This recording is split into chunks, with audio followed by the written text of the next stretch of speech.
Le corps ne quitte pas l'état de stress parce qu'on lui explique que tout va bien. Il le quitte lorsqu'il se sent enfin en sécurité.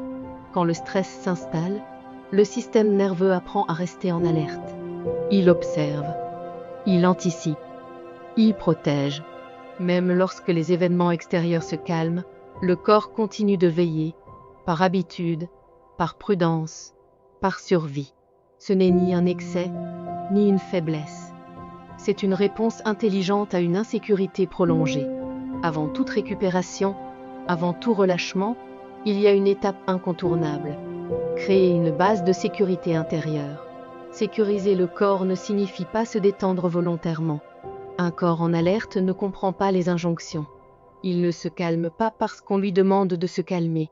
Il se calme lorsqu'il perçoit, profondément, qu'il n'a plus besoin de se défendre.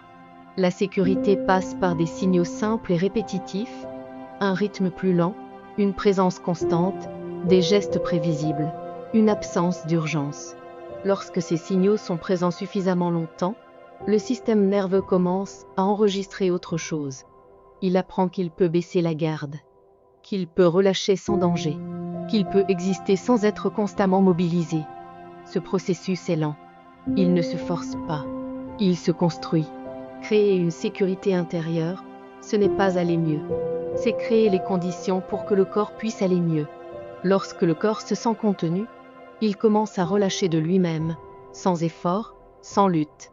Cette étape n'est pas spectaculaire. Elle est fondamentale. C'est à partir de cette base que la récupération devient possible, que l'énergie peut revenir, que le corps peut enfin déposer ce qu'il a porté.